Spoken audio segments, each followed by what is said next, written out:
20वीं सदी की शुरुआत असीम संभावनाओं के साथ हुई। यह आविष्कार स्टील और स्टीम का युग था। फैक्ट्रियां नए चमत्कार बना रही थीं और रेलवे ने महाद्वीपों को एक साथ जोड़ दिया था।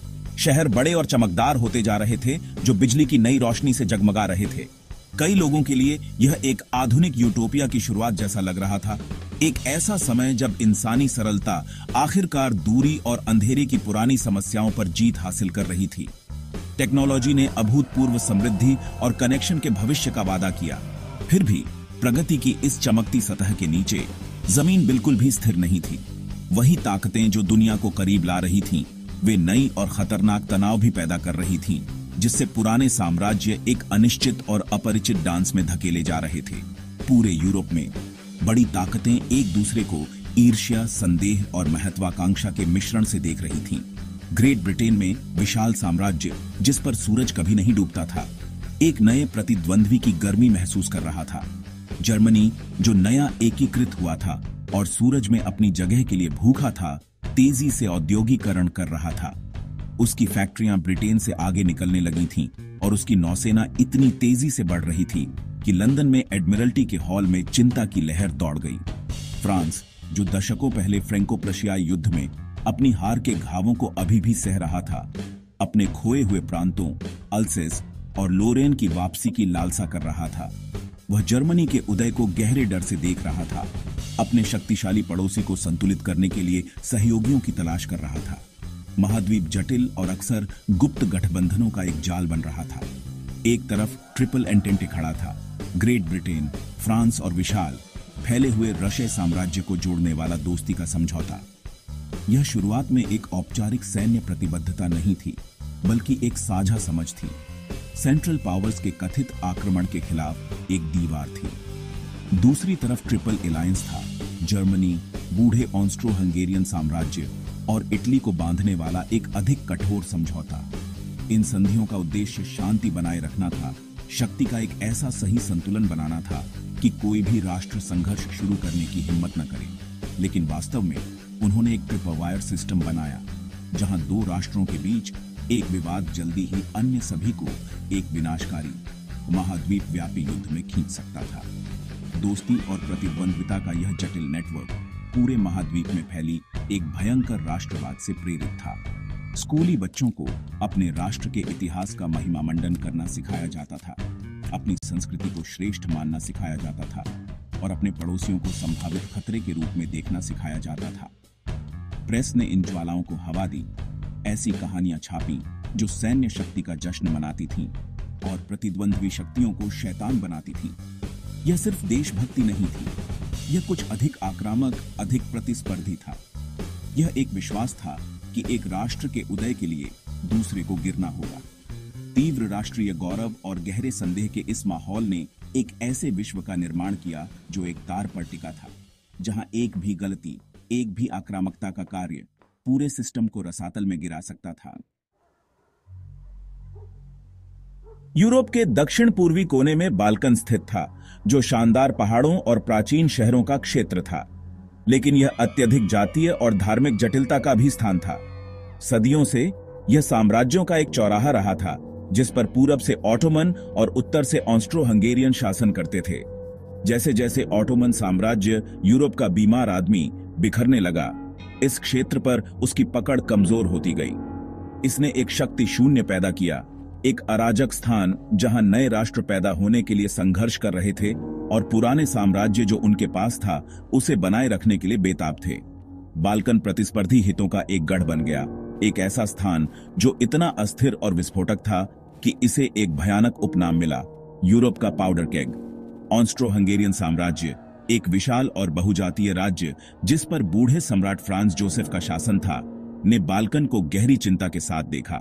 इसकी सीमाओं के भीतर लाखों स्लाव रहते थे, सर्ब, क्रोट, स्लोवेन, जिन्होंने नव स्वतंत्र राष्ट्र सर्बिया के साथ बढ़ती रिश्तेदारी महसूस की। वियना ने सर्बिया को एक गंभीर खतरा माना, स्लाव राष्ट्रवाद के लिए एक चुंबक जो संभावित रूप से उसके अपने साम्राज्य को अंदर से तोड़ सकता था। ऑस्ट्रिया हंगरी सर्बियाई महत्वाकांक्षा को कुचलने और इस क्षेत्र पर अपना प्रभुत्व स्थापित करने के लिए दृढ़ था।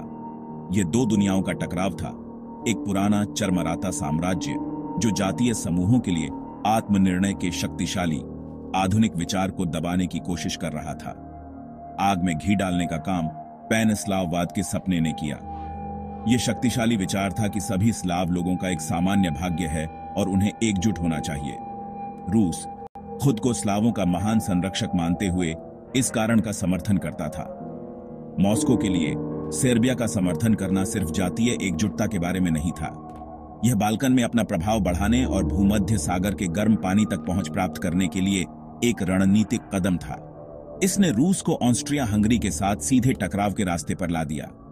वियना द्वारा इस क्षेत्र को नियंत्रित करने के लिए हर कदम को सेंट पीटर्सबर्ग में एक अपमान के रूप में देखा गया और हर सर्बियाई नेशनलिज्मी चीख को रशे समर्थन से बढ़ाया गया। शाही महत्वाकांक्षा, बढ़ते राष्ट्रवाद और जातीय तनाव का यह जहरीला मिश्रण बाल्कन को पृथ्वी पर सबसे खतरनाक जगह बना दिया। यह क्षेत्र गुप्त समाजों, साजिशों और राजनीतिक साजिशों से भरा हुआ था। सर्बिया, बुल्गारिया और ग्रीस जैसे छोटे नवगठित राष्ट्र पहले ही अपने क्षेत्र का विस्तार करने के लिए युद्ध लड़ चुके थे और वे और अधिक के लिए भूखे थे। हर कोई जानता था कि अगला संकट कब होगा, ये नहीं कि होगा या नहीं। पूरे पाउडर केक को प्रज्वलित करने के लिए बस एक चिंगारी की जरूरत थी, एक ऐसी श्रृंखला प्रतिक्रिया शुरू करने के लिए जिसे कोई नियंत्रित नहीं कर सकता था, और वह चिंगारी साराजेवो शहर में लगने वाली थी। 28 जून 1914 साराजेवो में एक धूप से भरा रविवार था, जो ऑस्ट्रो हंगेरियन प्रांत बोस्निया की राजधानी थी। यह एक खास दिन था, सर्बियाई नेशनलिज्मियों के लिए एक सम्मानित छुट्टी, लेकिन एक अलग कारण से archduke Franz Ferdinand, Austro Hungarian सिंहासन के वारिस, ने दौरा करने का फैसला किया था। वह शाही सैनिकों का निरीक्षण करने के लिए वहां थे, एक ऐसा प्रदर्शन जो ऑस्ट्रो हंगेरियन अधिकार का एक स्पष्ट प्रदर्शन था, एक ऐसे क्षेत्र में जो असंतोष से भरा हुआ था। आर्चड्यूक एक लोकप्रिय व्यक्ति नहीं थे, जिन्हें कई लोग विदेशी उत्पीड़न का प्रतीक मानते थे। वह और उनकी पत्नी सोफी शहर से एक खुली छत वाली कार में यात्रा कर रहे थे, एक ऐसा निर्णय जो घातक साबित होगा, जिससे वे किसी भी ऐसे व्यक्ति के लिए खतरनाक रूप से आसान लक्ष्य बन गए जो उन्हें नुकसान पहुंचाना चाहता था। उस दिन भीड़ में मुट्ठी भर युवा बोस्नियाई सर्ब नेशनलिज्मी छिपे हुए थे। वे ब्लैक हैंड नामक एक गुप्त समाज के सदस्य थे, एक रहस्यमय संगठन जो एक ग्रेटर सर्बिया के सपने को समर्पित था, जो ऑस्ट्रो हंगेरियन शासन से मुक्त था। उनके नेता ड्रैगुटिन दिमित्रिजेविक नामक व्यक्ति ने उन्हें पिस्तौल और बम दिए थे। इनमें से एक युवा गैव्रिलो प्रिंसिप था, एक 19 वर्षीय छात्र जो अपने लोगों को मुक्त करने की तीव्र इच्छा से ग्रस्त था। वह और उसके साथी षड्यंत्रकारियों ने आर्च ड्यूक के मोटरकेड मार्ग पर खुद को तैनात किया। उनके दिल डर और तीव्र उद्देश्य के मिश्रण से धड़क रहे थे। वे सिर्फ हत्यारे नहीं थे, अपने मन में वे देशभक्त थे जो स्वतंत्रता के लिए एक प्रहार करने वाले थे। आर्च ड्यूक के जीवन पर पहला प्रयास शानदार ढंग से विफल रहा। जैसे ही मोटरकेड गुजरा, एक षड्यंत्रकारी ने एक बम फेंका, लेकिन वह आर्च ड्यूक की कार से उछलकर उसके पीछे वाले वाहन के नीचे फट गया, जिससे कई अधिकारी घायल हो गए। संभावित हत्यारे को पकड़ लिया गया और मोटरकेड सिटी हॉल की ओर तेजी से चला गया। एक डरे हुए लेकिन विद्रोही फ्रांज फर्डिनेंड ने दिन के आधिकारिक स्वागत के साथ आगे बढ़े। एक भाग्यपूर्ण निर्णय में उन्होंने अस्पताल में घायल अधिकारियों से मिलने पर जोर दिया, लेकिन भ्रम में किसी ने भी उनके ड्राइवर को यह नहीं बताया कि नियोजित मार्ग बदल दिया गया था। ड्राइवर ने गलत मोड़ किया, खुद को एक संकरी साइड स्ट्रीट पर पाया जहां गैव्रिलो प्रिंसिप खड़ा था। इतिहास उस एक क्षण में बदल गया। शाहीकार को अपने से कुछ ही फीट दूर रुकते देख प्रिंसिप ने अपना अवसर जब्त कर लिया। वह आगे बढ़ा,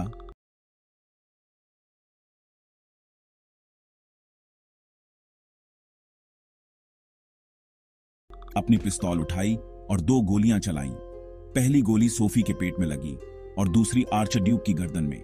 जैसे ही कार गवर्नर के निवास की ओर तेजी से बढ़ी, आर्चड्यूक ने कथित रूप से याचना की, सोफी, सोफी, मरो मत, हमारे बच्चों के लिए जियो। लेकिन बहुत देर हो चुकी थी। कुछ ही मिनटों में आर्चड्यूक और उनकी पत्नी दोनों की मौत हो गई। गवरिलो प्रिंसिप को तुरंत गिरफ्तार कर लिया गया, लेकिन उसकी 2 गोलियां पहले ही चल चुकी थीं। वे शीशे के 2 छोटे टुकड़े थे जो जल्द ही पूरी दुनिया को आग लगा देंगे। एक ऐसी प्रलय को अनलीश करेंगे जिसमें लाखों लोग मारे जाएंगे। साराजेवो से आई खबर से पूरे यूरोप में सदमे की लहर दौड़ गई, लेकिन इससे तुरंत युद्ध शुरू नहीं हुआ। लगभग 1 महीने तक राजनयिकों ने तनावपूर्ण संदेशों का आदान प्रदान किया, जबकि सेनाएं अलर्ट पर थीं। वियना में सरकार ने हत्या को कुछ गुमराह युवाओं का कार्य नहीं, बल्कि सर्बियाई राज्य द्वारा सीधा हमला माना। वे संकट का उपयोग सर्बिया को हमेशा के लिए कुचलने के लिए दृढ़ थे। उन्होंने एक कठोर अल्टीमेटम जारी किया। मांगों की एक सूची इतनी गंभीर थी कि कोई भी संप्रभु राष्ट्र उन्हें स्वीकार नहीं कर सकता था। यह ईमानदारी से जानबूझकर था। ऑस्ट्रिया हंगरी कूटनीति नहीं चाहता था, वह युद्ध घोषित करने का एक कारण चाहता था। इस बात पर विश्वास था कि उसका शक्तिशाली सहयोगी जर्मनी उसके साथ खड़ा रहेगा।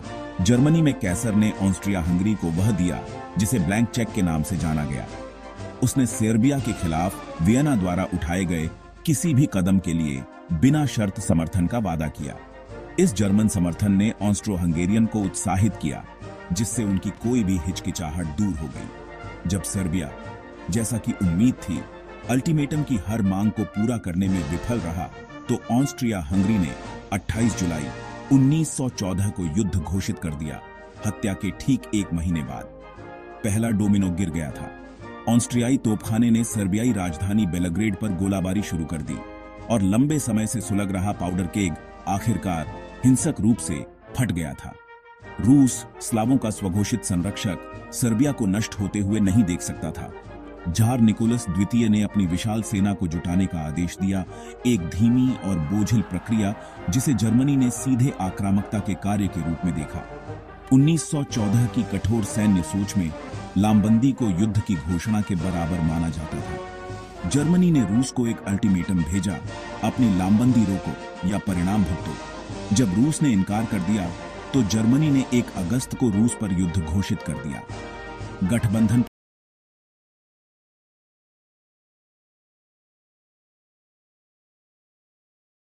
प्रणाली अब महाद्वीप को अनिवार्य रूप से संघर्ष में खींच रही थी, जैसा कि उसके आलोचकों ने हमेशा डर था।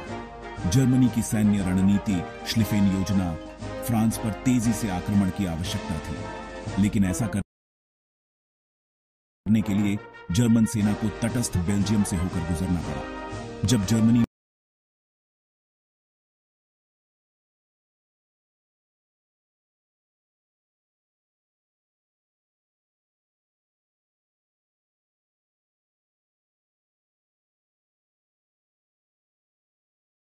ने फ्रांस पर युद्ध घोषित किया और अपने सैनिकों को बेल्जियम की सीमा पार भेजा, तो इसने अंतिम डोमिनो को ट्रिगर किया।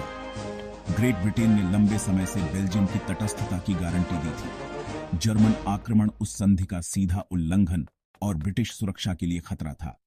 4 अगस्त 1914 को ग्रेट ब्रिटेन ने जर्मनी पर युद्ध घोषित कर दिया।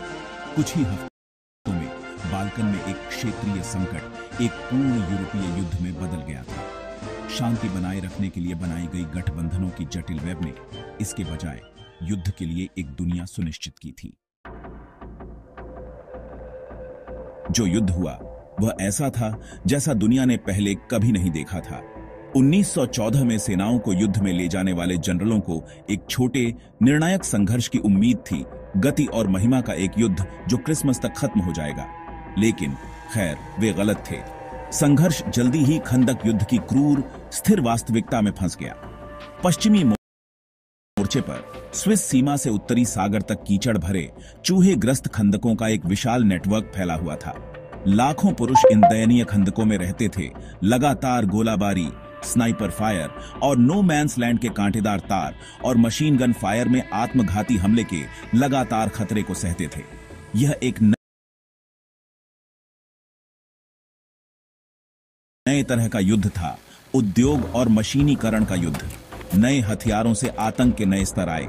मशीन गन प्रति मिनट सैकड़ों गोलियां उगलते हुए कुछ ही सेकंड में आगे बढ़ते सैनिकों की पूरी पंक्ति को काट सकती थी। भारी तोपखाने कई दिनों तक विस्फोटक गोले बरसा सकते थे, परिदृश्यों को तबाह कर सकते थे और नसों को तोड़ सकते थे।